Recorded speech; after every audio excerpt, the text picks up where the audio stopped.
Doctor صاحب اس میں تو پھر یہ معذرت اس میں خدشات ٹائم ہے۔ لاحق ہو سکتے ہیں آپ کی اس جماعت کو جس سے آپ کا تعلق تھا، سابقہ جماعت تھی جو کہ اب بھی دو دھڑوں میں تقسیم ہے، ایک London M Q M London کی بات کی جا رہی ہے، ایک ایم کیو ایم پاکستان کی بات کی جا رہی ہے۔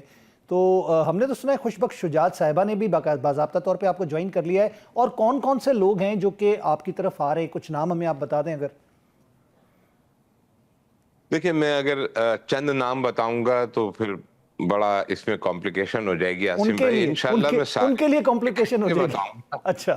جی ان کے لیے بھی ہو جائے گی، دوسری کہ پھر کچھ نام کہہ دیے کچھ نہیں کہے، دل آزاری بھی ہو سکتی ہے۔ نہیں تو تو میں سابقہ جماعت اکٹھے سے ہی ہی سارے لوگ ہیں، سابقہ جماعت سے ہی لوگ ہیں، دونوں جماعتوں میں سے؟ ہر تقریباً نیوٹرل لوگ بھی ہیں جن کا کبھی کوئی پولیٹیکل نہ رہا، کوئی تعلق ایسا، مختلف سیاسی جماعتوں سے لوگ ہیں۔ اور دیکھیں ایک چیز عاصم بھائی بہت زیادہ محسوس لوگوں کو ہوتی رہی ہے کہ ایک ڈس اپوائنٹمنٹ ہے، اور وہ جو میں نے ہوپ لیسنس کی بات کی ہے، ویکیوم کریٹ نا ہوا ہوا ہے، امیدی کی بالکل بات، ایک ویکیوم کریٹ ہوا ایک ہوا ہے۔ ویکیوم،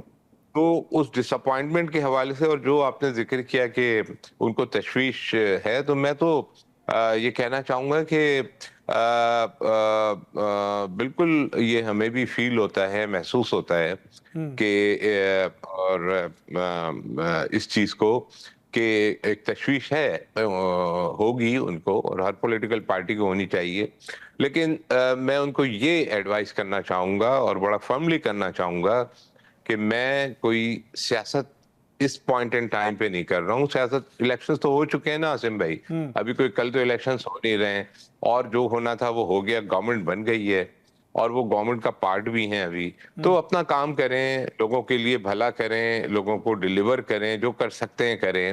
لوگوں میں امید جگائیں۔ میں اپنا کام کر رہا ہوں، میں اور پورے ملک کی سطح پہ کر رہا ہوں، اور میں اس نقطے کو ایڈریس کر رہا ہوں جو نا امیدی کا نقطہ ہے۔ تو یہ ریاست کے لیے میں کام کر رہا ہوں۔ جماعت کے اندر ایک منظم تنظیمی ڈھانچہ ہونا چاہیے۔ میں سابق آپ کی جماعت کی بات کروں گا، ان کا اور جماعت اسلامی کا تنظیمی ڈھانچہ پاکستان کی سب سے اچھی تنظیمی ڈھانچوں میں شمار ہونے والی مثال ہے، لیکن ہم ایک علامت دہشت کی سمجھتے تھے سیکٹر انچارج کو۔ میں اس ماضی میں نہیں جانا چاہتا، بات کھول کے اس چیز کو میں نہیں دوبارہ اگنائٹ کرنا چاہ رہا، لیکن وہ چیز ایسے بگڑی کہ وہ تنظیم اور ایک تمام چیزیں پھر ایک شخصیت کے حوالے سے اس جماعت کے اوپر وہ ایک ڈکٹیکٹر کی طرح پورا کراچی بند کروا دیتے تھے ایک اعلان کے اوپر۔ آپ کو معلوم ہے، آپ گورنر بھی رہے۔ آپ سمجھتے ہیں کہ ایسی چیزوں کو ہمیں کٹ ٹو سائز رکھنا چاہیے، یا پھر ایک اوپن فورم چھوڑ دینا چاہیے کہ جو آئے مرضی کرے، جو بات کر لے، یا ایک نے آواز دی تو سب کو ڈسپلنری آپ کی جماعت کی طرح، سابق جماعت کی طرح اس کو سرنگو ہو کے تسلیم کرنا چاہیے؟ جی عاصم، دیکھیں یہی کچھ چیزیں دیکھتے ہوئے میں آج اگر بات کرتا ہوں، ینگسٹر سے بات کرتا ہوں یا جس کسی سے بھی بات کرتا ہوں، میں ان کو یہی کہتا ہوں کہ دیکھیں جماعتوں کے لیے بھی بہت جو پولیٹیکل ورکرز ہیں، جونیئر یا سینئر، جو نئی انڈکشن ہے، ان کو میں یہی کہتا ہوں کہ دیکھیں ہم نے شخصیات کے لیے،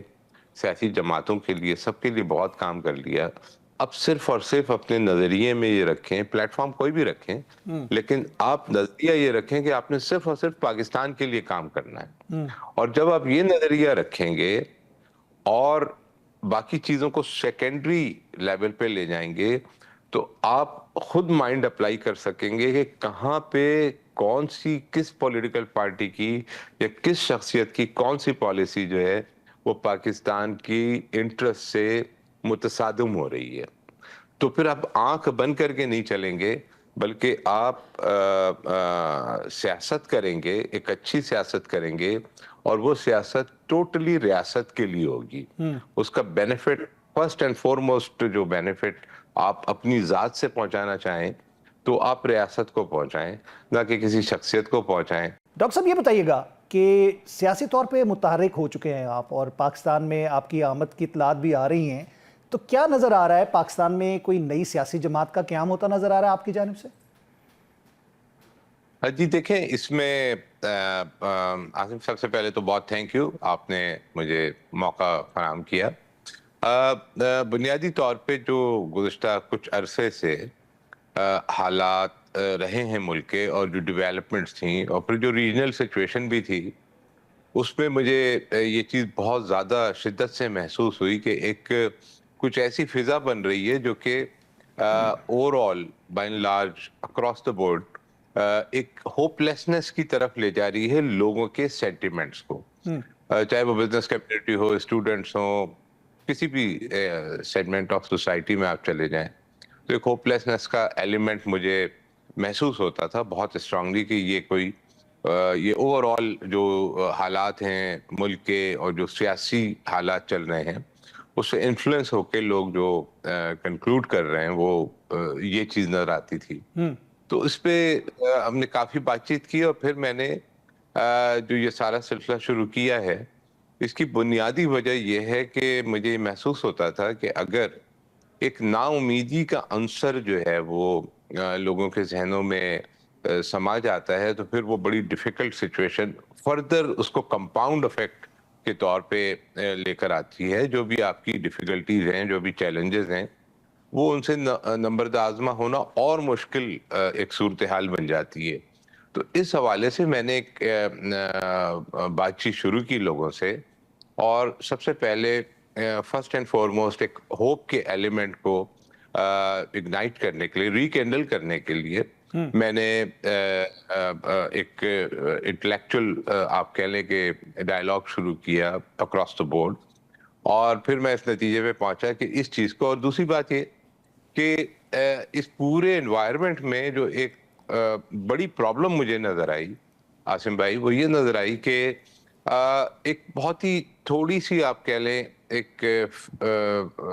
مائنورٹی کہہ لیں یا فرنج مائنورٹی کہہ لیں جو کہ ووکل ہو گئی اور انفلوئنس کر رہی تھی لوگوں کے مائنڈ کو, اور کرنے کی کوشش کر رہی تھی, اور شاید ابھی بھی کر رہی ہے,